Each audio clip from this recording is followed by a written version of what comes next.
On to the thriller, right? What everybody's really here for. 2 versus 7 in the East. Brooklyn Nets versus Boston Celtics.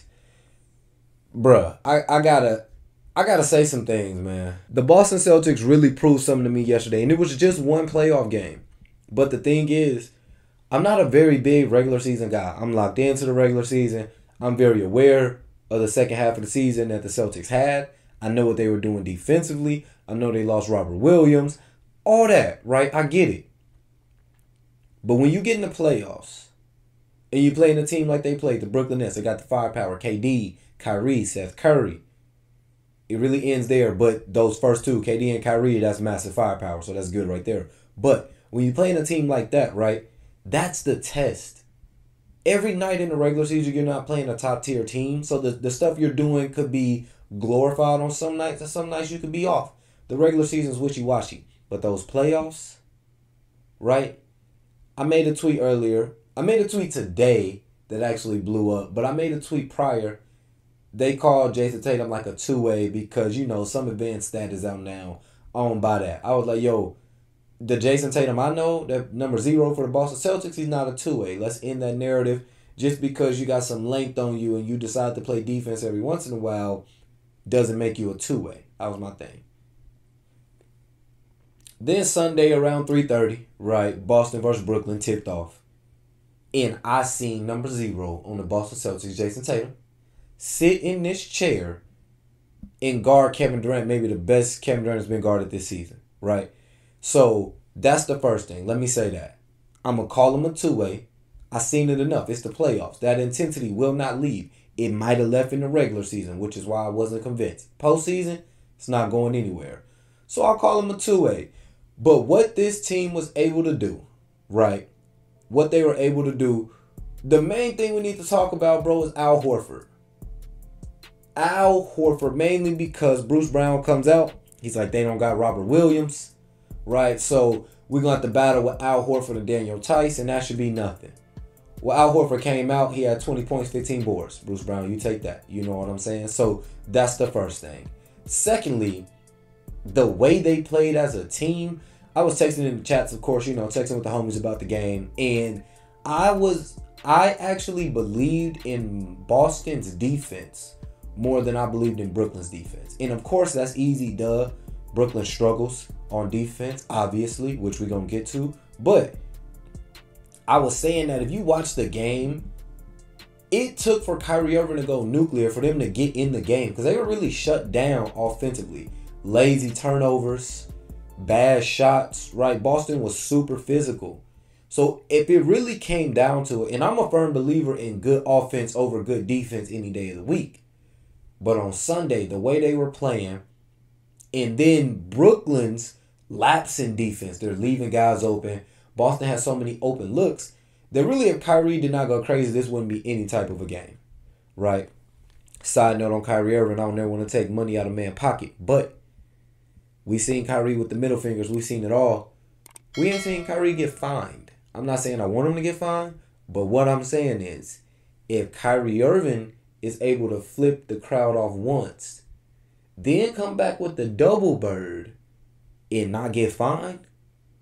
But Patrick Beverly got fined after, you know what I'm saying, his little outburst post-game against the Clippers. NBA going to have some questions we're going to have to ask. Is it about the player or does everybody got to follow the rules? Again, I ain't trying to take money out of nobody's pocket. I'm just saying that's something that needs to be talked about. First off, let's get on Kyrie. I love it, okay? It's playoff basketball. It's playoff basketball. So he's been to Boston multiple times. He's let it go. They're not letting it go, right? They boo him every single time. They heckle him every single time he goes. And it's hard. They not letting off for nothing. This is what I love. They the 7th seed. They kind of the underdogs. But then you playing a team in Boston who they know who they got to play. The crowd knows who they got to face. But Boston this year really has some strong belief. So not only do the players got a chip on their shoulder, it's going to sound crazy, but the fans got a chip on their shoulder, right? So that heckling, that all they doing, you heard them say post-game, calling them all kind of words, it's magnified right now. What I love about Kyrie is like, just because these dudes are professional athletes don't mean that they always got to take the high road, right? I don't know. Don't nobody always want to take the high road, okay? And you don't have to, because he's still a person at the end of the day.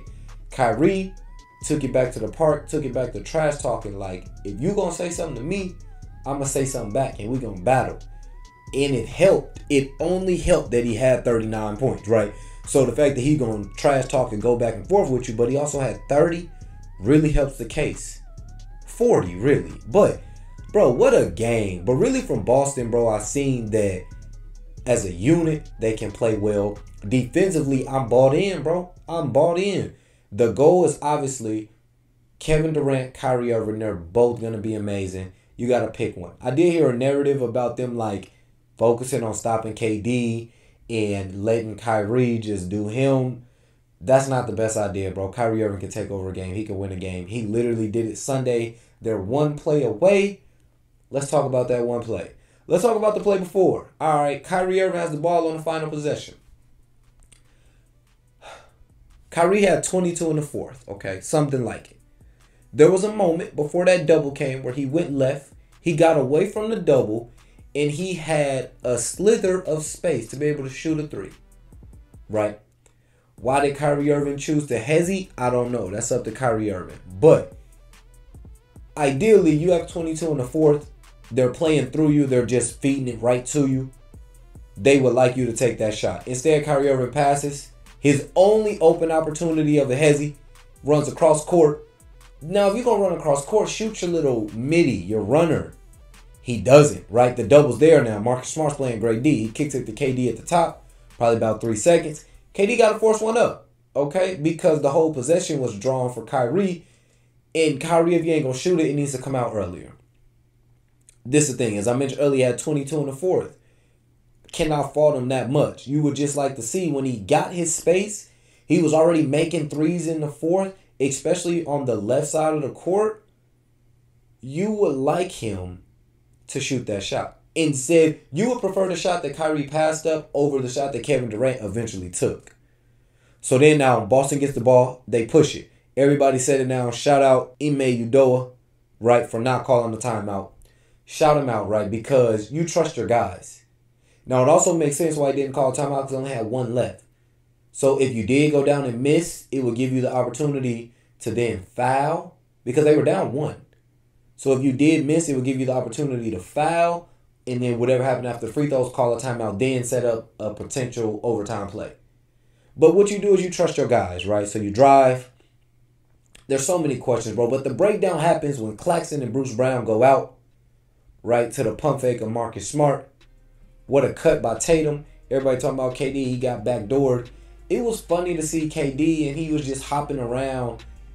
He didn't know what to do, right? In that moment, you got two guys done overreacted to Marcus Smart. He's open. Jaylen Brown is in front of you. Jason Tatum cuts behind. We got to talk about the Tatum spin. The timely Tatum spin off a Kyrie game-winning layup.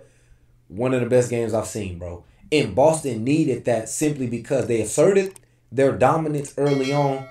They let Brooklyn crawl back in, which really if Brooklyn would have won that game, it would have been like, okay, Brooklyn is the better team overall. Y'all have the higher seed due to whatever. Boston showed they're going to play great defense. They're going to play hard. Shout out Jaylen Brown, really, when they were down 3, right? The possession before Brooklyn's last possession where Kyrie passed up the shot. They were down 3. JB goes and takes a quick 2 opposed to trying to tie it with the 3. That quick 2, right, really preaches to your defense. Take a quick 2, bank on the defense, which they did, which it worked. And now when you have the ball for the final possession, it's a 1-point game. You don't have to just shoot a 3. You can play basketball, which is what they did. Trust your guys. That's check 1 for the coach. Marcus Smart, everybody's giving him praise for not taking that shot. Good decision. Tatum, probably one of the best playoff plays, that instinctual spin, right? Crazy. Game 2, Brooklyn. No doubt, right? This game didn't do much for me in this series. I got Brooklyn winning, and I said in 5. And I'm not letting it go, right? I don't know. Maybe it'll go 6. I really got 5. I think Brooklyn fumbled that game, right? They messed up Kyrie's performance. KD was 9 for 24. You can look at certain things and build off of. KD and Kyrie are the only 2 dudes who shot in double digits. The next guy was Nicholas Claxton, right? You got to get more guys involved. Ben Simmons is expected back, all of that. But I still got Brooklyn coming out and really taking control of game 2. We're going to see a totally different KD. There's no real question about that.